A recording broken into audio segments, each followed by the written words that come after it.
আপনাদের সামনে গুরুত্বপূর্ণ নসিহত পেশ করবেন বাতিলের বিরুদ্ধে বলিষ্ঠ কণ্ঠস্বর আন্তর্জাতিক খ্যাতি সম্পন্ন মুফাসসিরে কুরআন মিষ্টভাষী বক্তা হযরত মাওলানা হাফিজ ইউসুফ হাবিব সাহেব ঢাকা। হযরত মাওলানা হাফিজ ইউসুফ হাবিব সাহেব ঢাকা। হযরতের বিষয় নামাজের গুরুত্ব ও ফজিলত, সূরা আনকাবুত আয়াত নম্বর 45। হযরতকে তার মহামূল্যবান তাফসীর পেশ করার জন্য হযরত মাওলানা আব্দুল খালিক রাহমাতুল্লাহ আলাইহি স্মৃতি পরিষদ মুক্তারপুরের পক্ষ থেকে উদারতা আহ্বান করছি।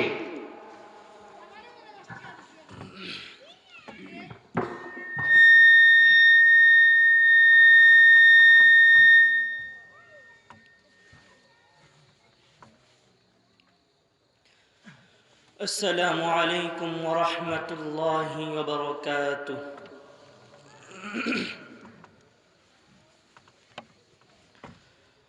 الحمد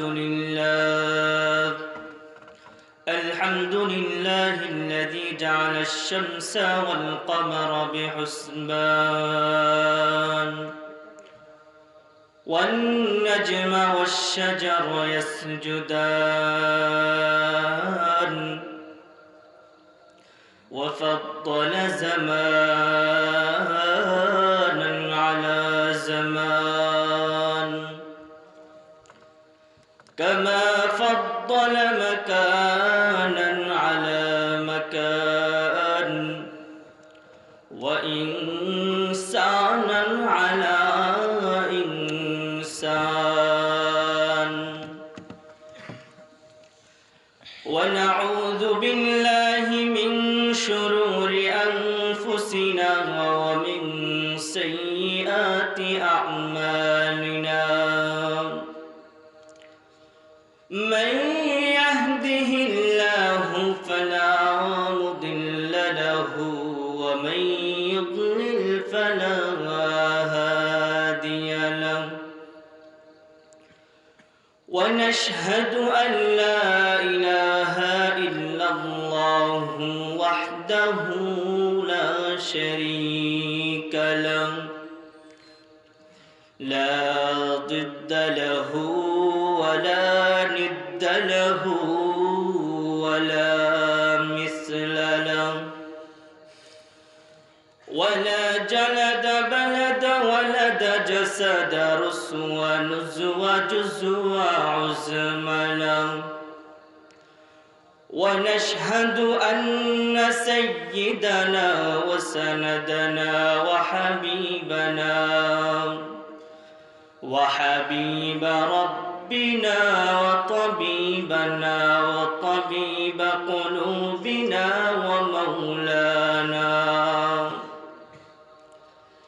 ومولانا محمدا عبده ورسوله.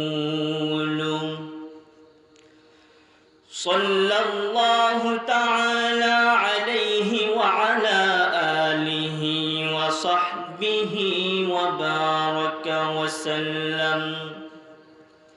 وبارك وسلم تسليما كثيرا كثيرا. الذي أرسله الله تعالى بالحق بشيرا ونذيرا وداعيا إلى الله بإذنه وسراجا منيرا. أما بعد فأعوذ بالله من الشيطان الرجيم.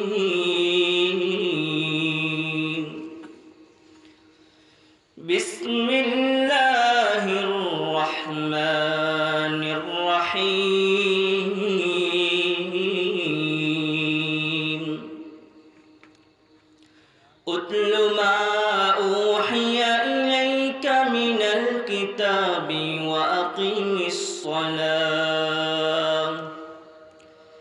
إن الصلاة تنهى عن الفحشاء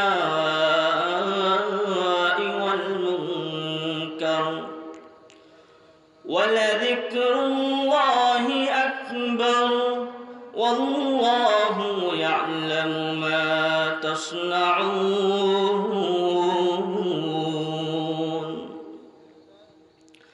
وقال رسول الله صلى الله عليه وسلم أول ما يحاسب به العبد يوم القيامة الصلاة. وفي رواية إن أول ما يحاسب به العبد يوم القيامة الصلاة. وقال رسول الله صلى الله عليه وسلم الفرق بين الإسلام والكفر ترك الصلاة، أو كما قال النبي صلى الله عليه وسلم صدق الله مولانا العظيم وصدق رسوله النبي الكريم، ونحن على ذلك من الشاهدين والشاكرين والذاكرين،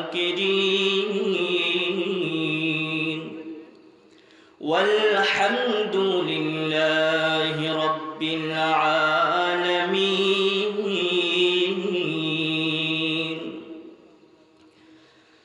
اللهم صل على روح محمد في الأرواح، وعلى جسد محمد في الأجساد،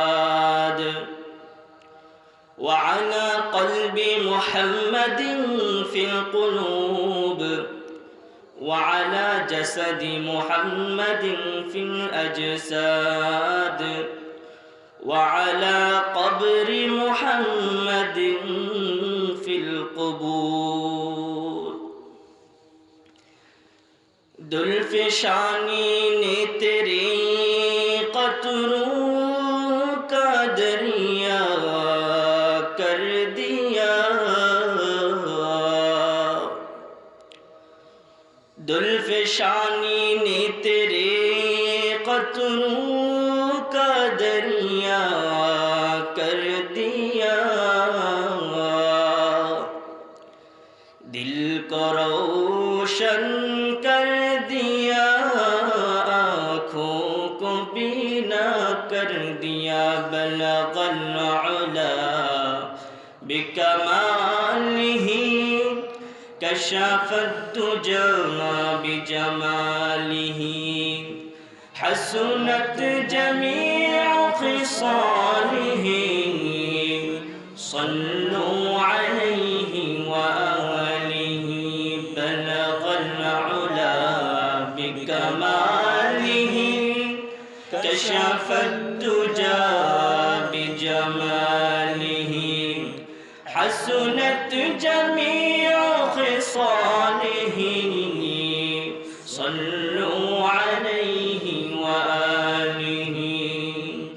अला या साकिनल क़स्रिल मुअल्ला सतुदफनु अन क़रीबिन फित्तुराबी, लहुम मलकुन युनादी कुल्ल यौमिन लिदूलिल मौति व बनूलिल खराबी। क़लील उम्रना फी दारि दुनिया फमरजिउना इला बैतित तुराबी। ला इलाहा इल्लल्लाह, ला इलाहा इल्लल्लाह,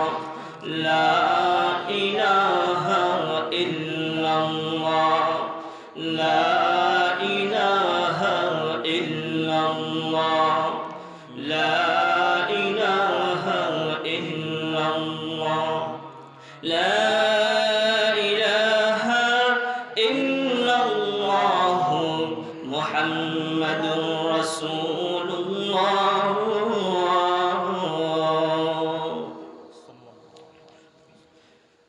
الحمد لمن قدر خيرا وخبالا الحمد لمن قدر خيرا وخبالا والشكر لمن صير حسنا وجمالا والشكر لمن صير حسنا وجمالا فرد صمد عن صفة الخلق بريء فرد صمد عن صفة الخلق بريء رب أزلي خلق الخلق كمالا رب أزلي خلق الخلق كمالا لا ضد ولا ند ولا حد لمولاه لا ضد ولا ند ولا حد لمولاه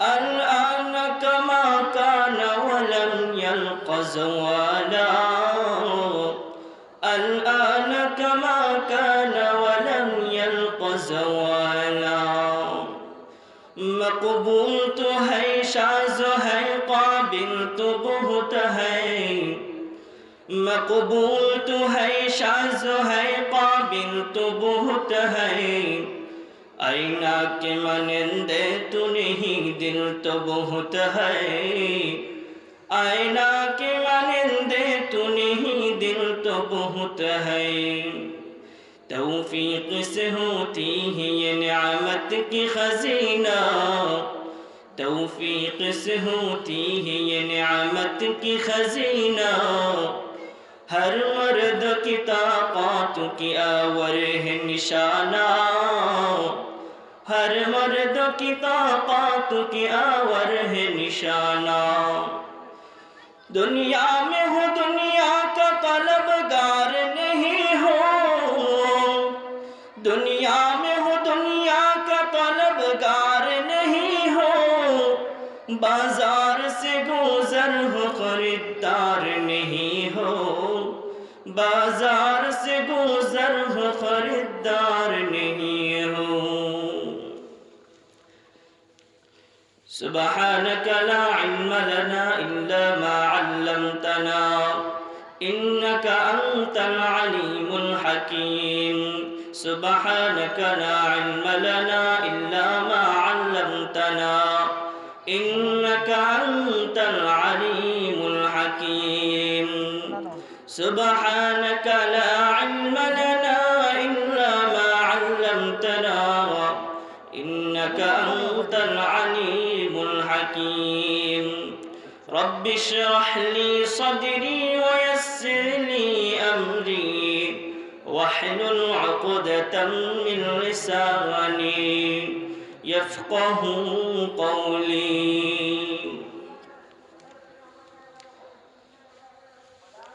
حضرت مولانا আব্দুল খালিক রহমতুল্লাহ আলাইহি স্মৃতি পরিষদ মুক্তারপুরের আজ 8 ফেব্রুয়ারি 2017 ইংরেজি ষষ্ঠ বার্ষিকী তাফসীরুল কুরআন মাহফিলের সম্মানিত সভাপতি মুআজ্জাজ মুকাররম জাতির মাথার মুকুট ওয়ারাসাতুল আম্বিয়া উলামায়ে কেরাম দূর দূরান্ত থেকে আগত আল্লাহ পাকের মুহিব্বিন আশিকিন যাকিরিন শাকিরিন মুরব্বিয়ানে আওয়াম কলিজার টুকরা সমবয়স্ক যুবক বন্ধুগণ স্নেহের ছোট ভাই পর্দার আড়ালে আবেদা সালেহা শাকিরা যাকিরা মা ও বোনেরা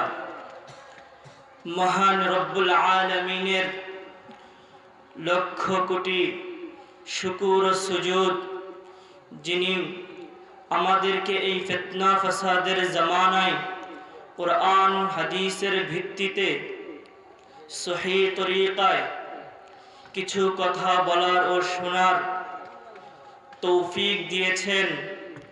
সেই জন্য সেই মহান রব্বে কারিমের শানে মুসলমান হিসাবে আওয়াজ উঁচু করে এক কণ্ঠে উঁচু আওয়াজে শুকরিয়া জ্ঞাপন করি, আলহামদুলিল্লাহ।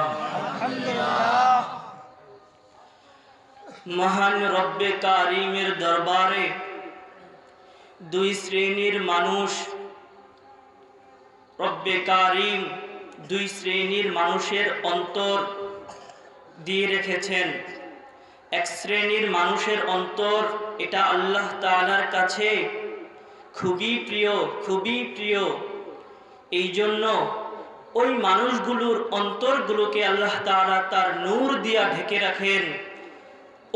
ওই মানুষগুলোর অন্তরগুলাকে আল্লাহ তাআলার খাস মজমার মধ্যে আসার তৌফিক দেন এবং গুরুত্বপূর্ণ নসিহাত উলামায়ে কেরামের সাথে উঠা বসা মজলিসে বসার তৌফিক দেন।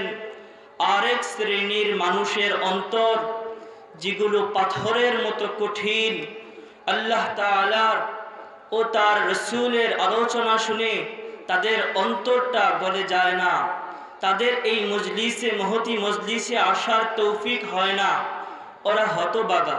কি বলেন, কথা ঠিক কিনা? মুসলমান মানি হলো যেখানে মুসলমানের আলোচনা হবে, যেখানে ইসলামের আলোচনা হবে, যেখানে কোনো গান বাদ্য হয় না, যেখানে শুধুমাত্র আল্লাহ ওয়ালাদের কথা হয়, নবীগণের কথা হয়, আল্লাহ তাআলার কোরআনের কথা হয়, ওইখানে মুসলমানরা একত্রিত হবে। এটা মুসলমানের শান। আর যারা এই মজলিসে বসার তৌফিক যাদের হয় না, বুঝতে হবে তাদের অন্তরটাকে আল্লাহ তাআলা এই কাজের জন্য আল্লাহ তাআলা কবুল করেন না, এই জন্য তারা আসতে পারে না।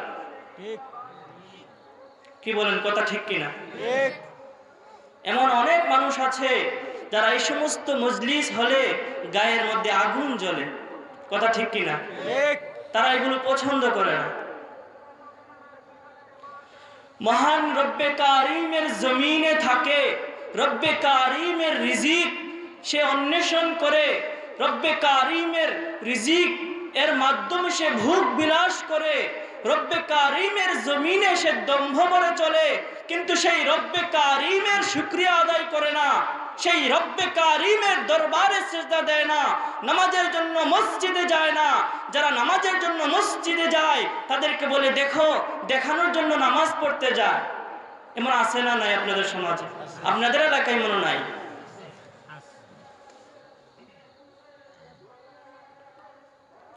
এই ধরনের মানুষগুলোকে আল্লাহ তাআলা এই সমস্ত মজলিসে আসার তৌফিক দেন না। এই জন্য আমি আবারও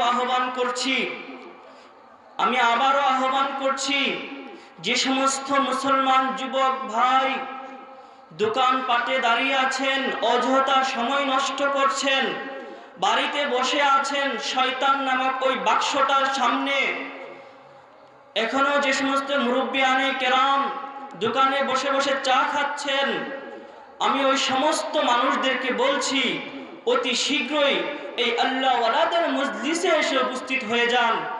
আর মা বোনদেরকে বলছি, আপনারা সমস্ত কাজ থেকে ফারেগ হয়ে নির্দিষ্ট একটা জায়গায় একত্রিত হয়ে এই দ্বীনের, এই মজলিসের যে মাহফিলে আলোচনা হচ্ছে এগুলো খুব মনোযোগ সহকারে শুনবো এবং আমল করার নিয়তে শুনবো। সর্বপ্রথম আমরা আলোচনার আগে প্রত্যেকের দিলের নিয়তকে সহি করে নেই। এমন নয় যে আসলাম, কোন বক্তা কতটুকু টান দিতে পারলো, কোন বক্তার সুর কতটুকু, এটা আমাদের মধ্যে এখন খুবই বেশি। আমরা আসলে ওয়াজ শুনতে আসি না, এই কারণে ওয়াজ মাহফিল তো অনেক হচ্ছে, কিন্তু আমল করার ক্ষেত্রে কাউকে পাওয়া যায় না। মসজিদ তো বানা দি লেকিন মুসল্লিयों का क्या कसूर है। ঝকঝক মুসলমান মসজিদের মধ্যে বানাইছে তারা, সুন্দর সুন্দর টাইলস দিয়ে মসজিদ বানায়, কিন্তু মসজিদের মধ্যে মুসল্লির অভাব, মুসল্লি নাই। তাহলে এমন মসজিদ বানায় কি লাভ আপনাদের, যেই মসজিদের মধ্যে আমি নিজে নামাজ পড়তে আসি না। বয়ানের সূচনা লগ্নে যে সঙ্গীত পড়া হইল, এই সঙ্গীতের মাধ্যমেই বোঝা গিয়েছে আজকে আমার আলোচনার বিষয়বস্তু হলো নামাজের গুরুত্ব ও তার ফজিলত। এই জন্য আমি তো একজন নগণ্য বান্দা, ভিতরে আলেম কালাম বলতে কিছু নেই। যেরকম তারিফ এখানে করা হয়েছে এটার সামান্যতম যোগ্য আমি নই। তারপরেও মুরব্বিয়ানে কেরামের আদেশে, মুরব্বিয়ানে কেরামের আদেশে, ওনাদের দোয়ার বরকতে কিছু কথা বলার চেষ্টা করব ইনশাআল্লাহ। ওমা তৌফিকি ইল্লা বিল্লাহ। আল্লাহ পাকের অনেক বড় নিয়ামত, যেই মহান রব্বে কারিম আমাদেরকে ওয়ারিস সূত্রে মুসলমান বানাইছেন। কষ্ট করে মুসলমান হইতে হয়নি।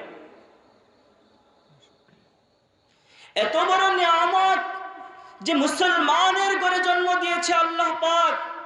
আজকে যদি মুসলমানের ঘরে আমার জন্ম না হতো, একটা হিন্দু পরিবারে আমার জন্ম হতো, কতটা মূর্খ ওই হিন্দু জাতি যারা নিজেদের খুব রক্তের মানুষগুলোকে মরে যাওয়ার পরে আগুন দিয়ে পুড়ায় মারে। সে মরে গেছে, তারপরে তাকে আগুন দিয়ে জ্বালায়, এত পরিমাণ কষ্ট দেয়। এটা কোন সভ্য জাতি হতে পারে না, এটা কোন সভ্য ধর্ম হতে পারে না যেখানে মানুষকে চিতায় জ্বালায়। আর মুসলমানের এই ধর্ম শান্তির ধর্ম, কত সুন্দর করে মানুষটাকে গোসল দেয়, গরম পানি দিয়ে গোসল দেয়, খুব যত্ন সহকারে কাফনের কাপড় পরায়, খুব যত্নের সাথে কবরটাকে খনন করে, খুব সুন্দর করে কবরের মধ্যে রাখে। বিসমিল্লাহি ওয়া আলা মিল্লাতি রাসূলিল্লাহ। এত সুন্দর পরিবেশ, এত সুন্দর, এত সম্মান একজন মরে যাওয়া মুসলমানকে ইসলাম দিয়েছে। এই ইসলাম ধর্মের তুলনায় ওই হিন্দু ধর্ম কোথায়? এই জন্য আল্লাহ পাকের লাখ কোটি শুকরিয়া, যিনি আমাদেরকে মুসলমানের ঘরে জন্ম দিয়েছে, মুসলমানের ঘরে জন্ম দিয়েছে।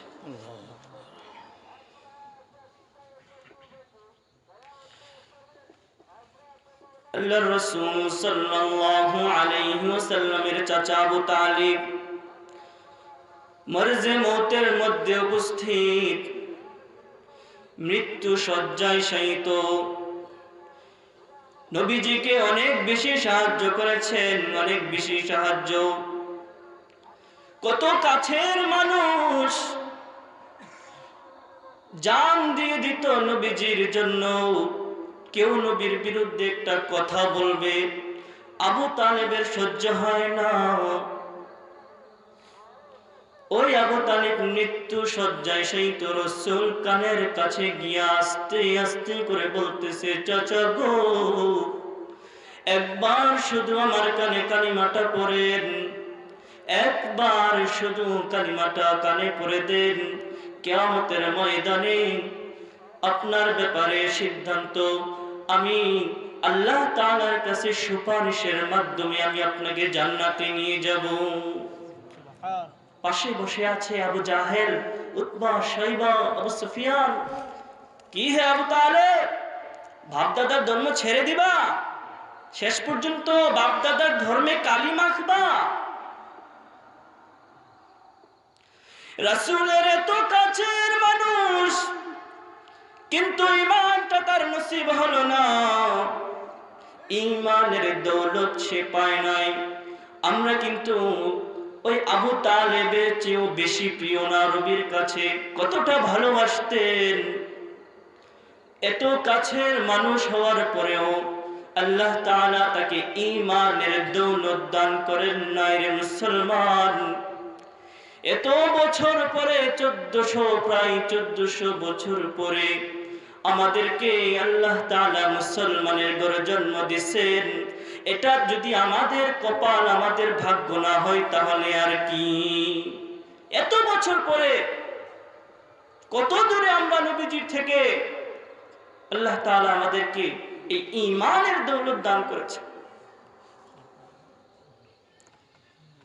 বন্ধু হে আমার, ঈমানের কথা আলোচনা করলাম, কারণ ঈমানের পরে হলো সর্বপ্রথম মুসলমানদের গুরুত্বপূর্ণ ইবাদত হলো নামাজ।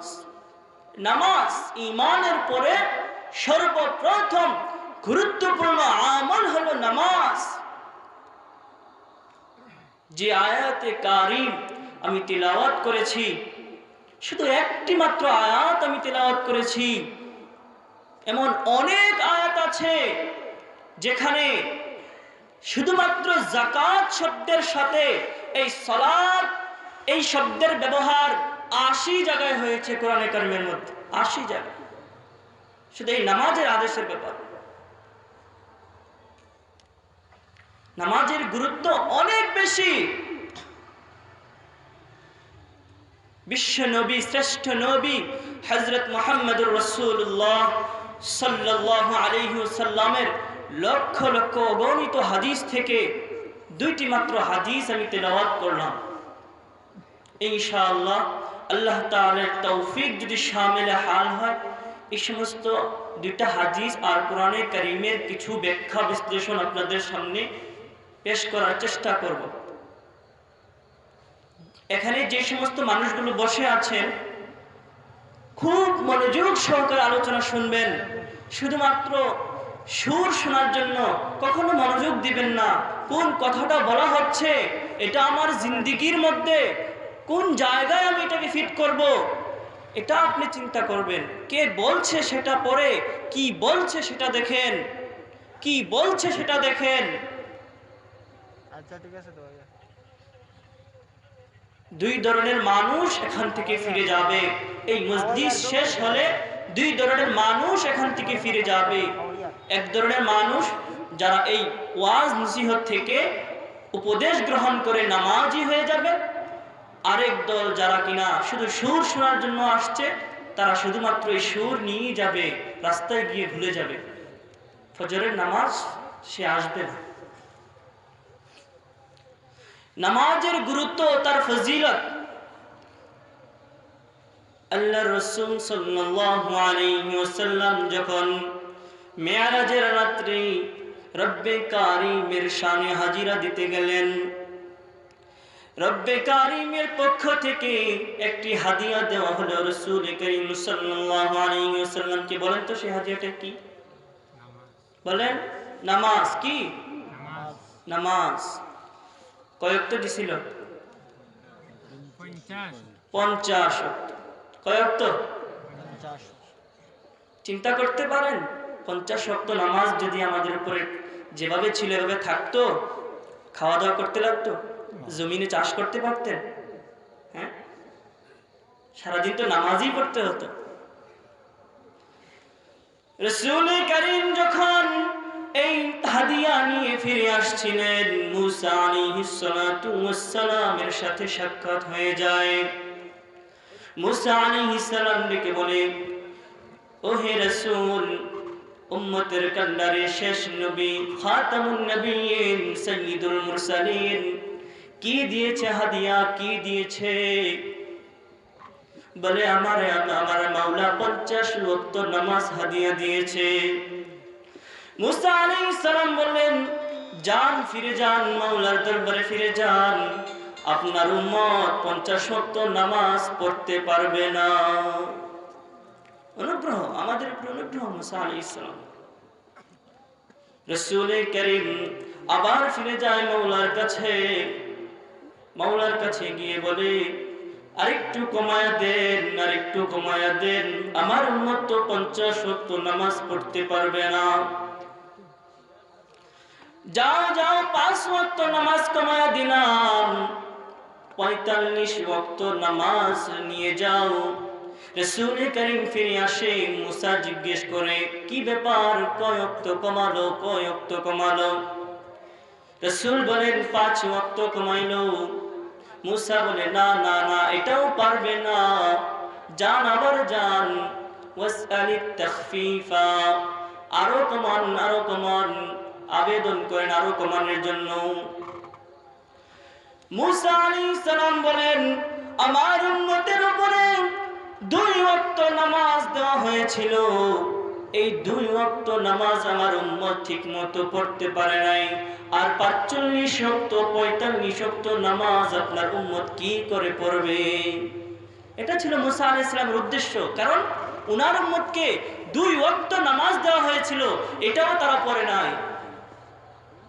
এভাবে আরো 4 বার গেলেন, আরো 4 বার গেলেন, 4 বারে 5 ওয়াক্ত নামাজ করে কমালে আর থাকে কয় ওয়াক্ত? আরো 25 ওয়াক্ত থাকে। কয় ওয়াক্ত থাকে? রাসূল করিম সাল্লাল্লাহু আলাইহি ওয়াসাল্লাম যখন ওই 25 ওয়াক্ত নামাজ নিয়ে ফিরতেছিলেন, মুসা বলে না না, আবার যান আবার যান। এভাবে যাইতে যাইতে শেষ পর্যন্ত 5 ওয়াক্ত নামাজ রইল। 5 ওয়াক্ত নামাজ নিয়ে ফিরে আসতেছে। মুসা আলাইহিস সালাম বললেন না না, এই 5 ওয়াক্ত নামাজ আপনার উম্মত পড়বেন না, যান আরো যান, আবার যান, আরো কমানের আবদার করেন।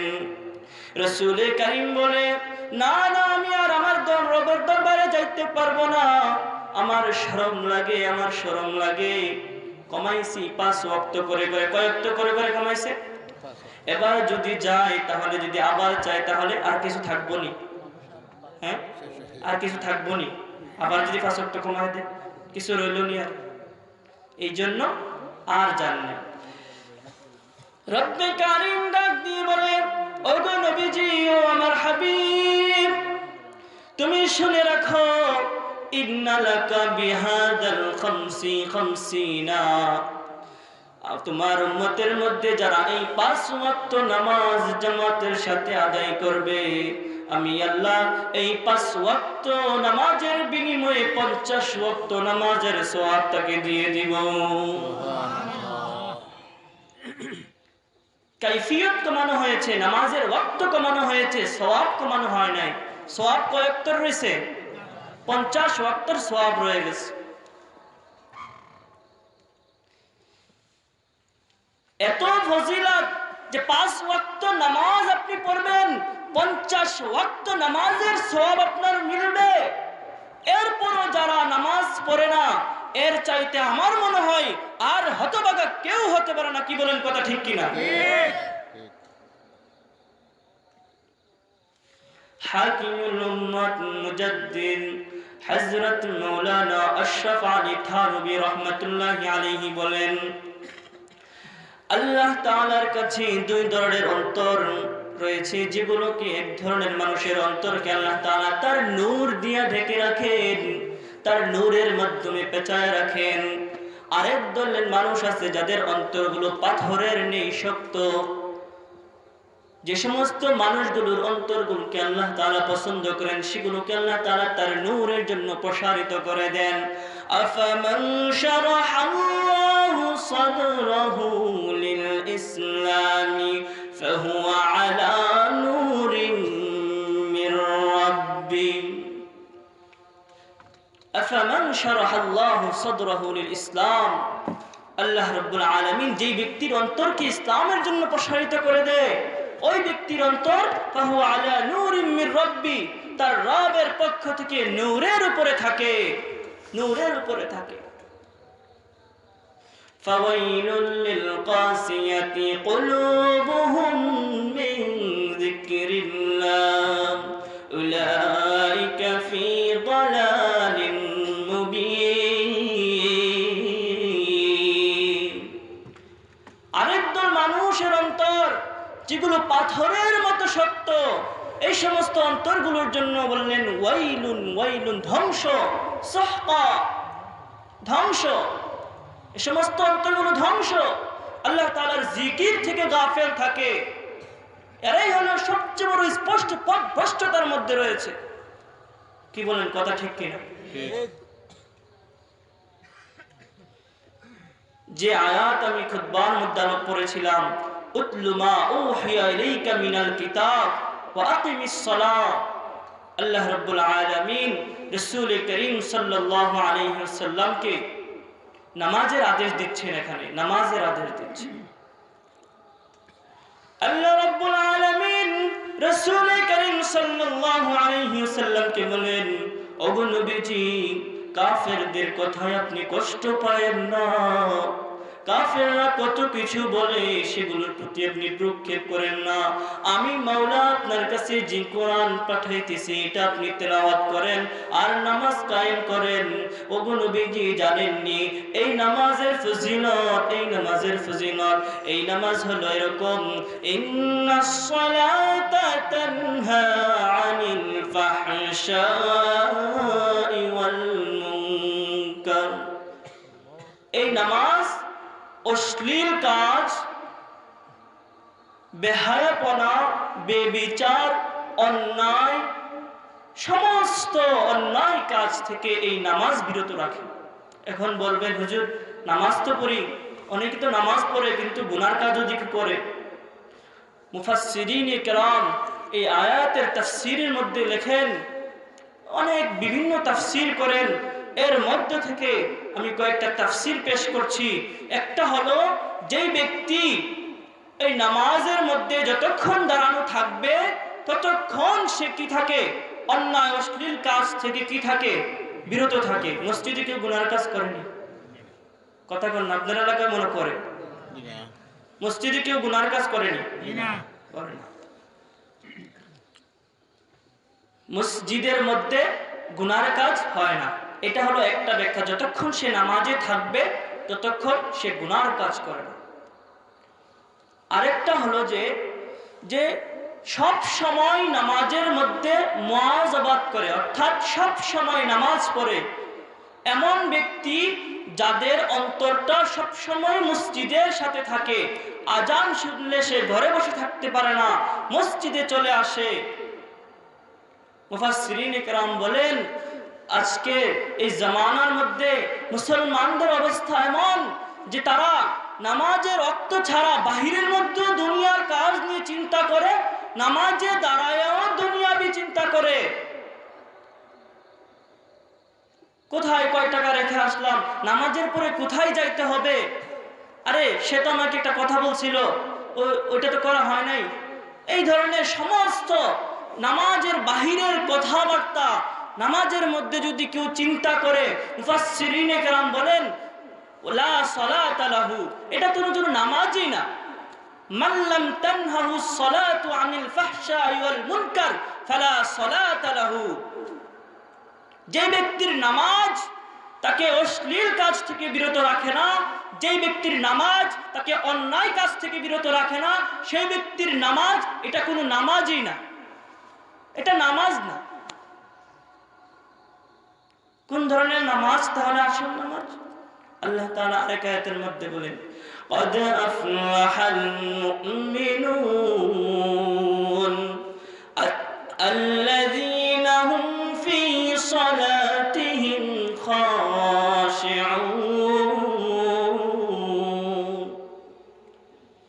ওই ব্যক্তি, ওই মুমিন, ওই মুসলমানই হলো সবচেয়ে বড় সফল কাম, যে ব্যক্তির নামাজের মধ্যে খুশু খুজু থাকে, দুনিয়ার কোনো চিন্তা থাকে না, দুনিয়ার কোনো টেনশন থাকে না, আল্লাহ তাআলার সামনে সে সেজদা দিচ্ছে, একমাত্র সেই রব্বে কারিমের চিন্তা, সেই রব্বে কারিমের ধ্যান ধারণা ওই মুসলমানের মাথার মধ্যে থাকে, সেই নামাজ পড়ে। ওই ব্যক্তির নামাজই তাকে অন্যায় কাজ থেকে বিরত রাখতে পারে। কি বলেন, কথা ঠিক কিনা?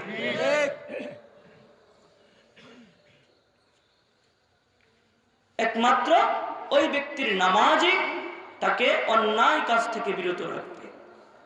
হাদিসের মধ্যে আসছে ইহসান। জিবরাইল আলাইহিস সালাতু ওয়াস সালাম নবীজিকে জিজ্ঞেস করছেন, ইহসান কি জিনিস?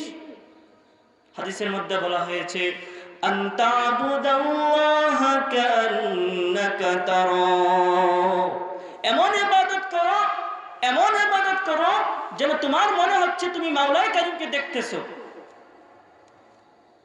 বুঝার জন্য বলি, বিভিন্ন অফিস কার্যালয়ের মধ্যে অনেকে চাকরি করে, যদি মালিক অফিসে বসা থাকে, আপনি যদি মালিককে দেখেন, তাহলে কাজের মধ্যে ফাঁকি দেওয়ার কোনো চিন্তা মাথায় আসে?